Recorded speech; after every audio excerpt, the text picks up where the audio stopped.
প্রশান্ত মহাসাগরের বুকে অবস্থিত ছোট্ট একটি দ্বীপ মার্শাল আইল্যান্ডস। হঠাৎ দ্বীপের বাসিন্দারা সৈকতে এক অদ্ভুত মানুষকে আবিষ্কার করলেন। জীর্ণ শরীর, পরনে ছেঁড়া অন্তর্বাস আর চুল দাড়ি জট পাকানো। মানুষটি ঠিকমতো কথা বলতে পারছিল না, শুধু ইশারায় বোঝাচ্ছিল সে অনেক দূর থেকে এসেছে। চিকিৎসকরা যখন তার পরিচয় জানলেন, তাদের পায়ের তলা থেকে মাটি সরে গেল। এই মানুষটি কোনো সাধারণ দ্বীপে আটকে থাকা ব্যক্তি নন। তিনি বিগত 14 মাস অর্থাৎ 438 দিন ধরে গভীর সমুদ্রে একটি ছোট্ট ভাঙা নৌকায় একা ভেসেছিলেন।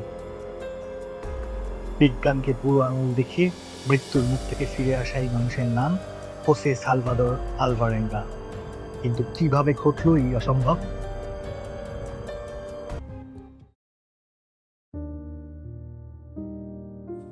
দু সালের নভেম্বর মাস, মেক্সিকোর এক উপকূলবর্তী গ্রামে থাকা আলভারেঙ্গা ছিলেন একজন অভিজ্ঞ মৎস্যজীবী। তিনি তার তরুণ সঙ্গী কর্ডোবাকে নিয়ে মাত্র 24 ফুটের একটি ফাইবার গ্লাসের খোলা নৌকা নিয়ে সমুদ্রে রওনা হন। লক্ষ্য ছিল হাঙর শিকার। তবে সমুদ্রের মেজাজ বোঝা দেয়। আচমকাই ধেয়ে আসে এক বিধ্বংসী ঝড়। টানা 5 দিন ধরে সেই ঝড়ে তাদের নৌকাটিকে সমুদ্রের গভীরে ঠেলে নিয়ে যায়। যখন ঝড় থামল, ততক্ষণে অনেকটা দেরি হয়ে গেছে। ঝড়ের দাপটে নৌকার মোটর বিকল, রেডিও যোগাযোগ সম্পূর্ণ বিচ্ছিন্ন, আর তাদের জমানো সব খাবার এবং জল গ্রাস করেছে বিশাল সমুদ্র। শুরু হলো পৃথিবীর ইতিহাসের সবচেয়ে ভয়ানক বেঁচে থাকার লড়াই। চারিদিকে শুধু নোনা জল, কিন্তু খাওয়ার মতো এক ফোঁটা পানীয় জল নেই। তৃষ্ণায় যখন বুক ফেটে যাচ্ছিল, আলভারেঙ্গা নিজের মূত্র পান করতে বাধ্য হন। কয়েক মাস পর যখন আকাশ মেঘলা করে বৃষ্টি নামত, তখন নৌকার খালি তেলের ড্রামে সেই জল জমিয়ে রাখতেন। ক্ষুধার জ্বালায় তাঁরা খালি হাতে সমুদ্রের জল থেকে ছোট ছোট মাছ ধরতেন, জেলি ফিশ খেতেন, এমনকি নৌকার ওপর এসে বসা সামুদ্রিক পাখি ধরে তার কাঁচা মাংস পর্যন্ত চিবিয়ে খেতেন তাঁরা। শরীরে জলের অভাব মেটাতে তাঁরা সামুদ্রিক কচ্ছপের কাঁচা রক্ত পর্যন্ত পান করতে বাধ্য হন। কিন্তু এই নরককুণ্ডে শুধু শরীর নয়, ভেঙে পড়ছিল মনও। অভিযানের 4 মাসের মাথায় কাঁচা মাংস সহ্য করতে না পেরে এবং তীব্র হতাশায় আলভারেঙ্গার তরুণ সঙ্গী কর্ডোবার মৃত্যু হয়। আলভারেঙ্গা মাঝ সমুদ্রে সম্পূর্ণ একা হয়ে পড়েন। চারদিকের ওই সীমাহীন শূন্যতা দেখে একাকিত্বের চোটে তিনি বহুবার নিজের জীবন শেষ করে দেওয়ার কথাও ভেবেছিলেন। মনের বিভ্রান্তি আর তীব্র ট্রমার কারণে তিনি মৃত সঙ্গীর লাশের সাথেও কথা বলতে শুরু করেন। অবশেষে 6 দিন পর তিনি নিজের চোখের জল মুছে কর্ডোবার শরীরটিকে সমুদ্রের নোনা জলে ভাসিয়ে দেন। এরপর কেটে গেছে আরও 10টি দীর্ঘ মাস। আলভারেঙ্গা স্রেফ বেঁচে থাকার শেষ চেষ্টাটুকু আঁকড়ে ধরে নৌকার মেঝেতে শুয়ে থাকতেন। তার চোখের সামনে দিয়ে কত শত সব প্রকাণ্ড জাহাজ চলে গেছে, কিন্তু অথই সমুদ্রের বুকে এইটুকু এক ফাইবার গ্লাসের নৌকা কারোর নজরেই পড়েনি। অবশেষে 438তম দিনে ঘটে সেই মিরাকেল। মেক্সিকো থেকে ঠিক 9000 কিলোমিটার দূরে সমুদ্রের স্রোত তার নৌকাটিকে একটি চরে এনে ধাক্কা দেয়। মাটি ছুঁয়ে আলভারেঙ্গা বুঝতে পারেন তিনি বেঁচে গেছেন। কিন্তু গল্পটা এখানেই শেষ নয়। অলৌকিকভাবে বেঁচে ফেরার পরও আলভারেঙ্গা যুদ্ধ শেষ হয়নি। দীর্ঘ 438 দিন সমুদ্রে ভেসে থাকার পর যখন তাকে হাসপাতালে নিয়ে যাওয়া হলো, চিকিৎসকরা দেখতে পেলেন তার শরীরে তীব্র রক্তাল্পতা রয়েছে।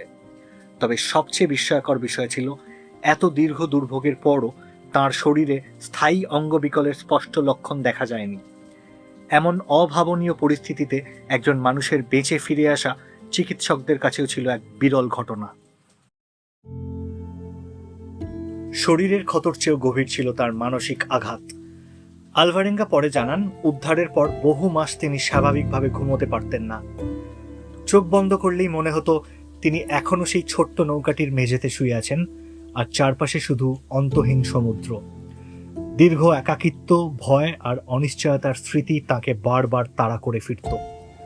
সমুদ্র, গভীর জল সম্পর্কেও তার মনে এক ধরনের তীব্র ভীতি তৈরি হয়েছিল।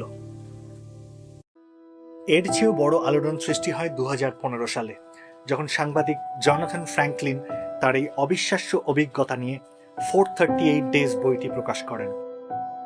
বইটিতে আলভারেঙ্গা জানান, মাঝ সমুদ্রে টিকে থাকার জন্য তিনি কখনো আশা হারাননি। প্রতিদিন নিজেকে মনে করিয়ে দিতেন যে তার দেশে ফিরে যাওয়ার যথেষ্ট কারণ রয়েছে, তার জন্য অপেক্ষা করছে তার পরিবার। সেই আশাই তাকে শেষ পর্যন্ত বাঁচিয়ে রেখেছিল। কিন্তু বই প্রকাশের কিছুদিন পরেই নতুন বিতর্কের জন্ম হয়। আলভারেঙ্গার মৃত সঙ্গী ইজাকিয়েল কর্ডোবার পরিবার তার বিরুদ্ধে $1 মিলিয়ন মামলা দায়ের করে। তাদের অভিযোগ ছিল সমুদ্রে বেঁচে থাকার জন্য আলভারেঙ্গা কর্ডোবার মৃতদেহ ভক্ষণ করেছিলেন। আলভারেঙ্গা শুরু থেকেই এই অভিযোগ সম্পূর্ণ অস্বীকার করেন। পরবর্তীতে তিনি একটি পলিগ্রাফ বা লাই ডিটেক্টর পরীক্ষায় অংশ নেন, যেখানে পরীক্ষার ফল তার বক্তব্যের সঙ্গে সামঞ্জস্যপূর্ণ বলে জানানো হয়।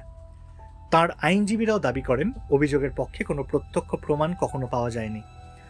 আলভারেঙ্গা বরাবরই বলে এসেছেন যে কর্ডোবার মৃত্যুর পর কয়েকদিন তার মরদেহ নৌকায় রাখার পর তিনি সেটিকে সমুদ্রে ভাসিয়ে দিতে বাধ্য হয়েছিলেন।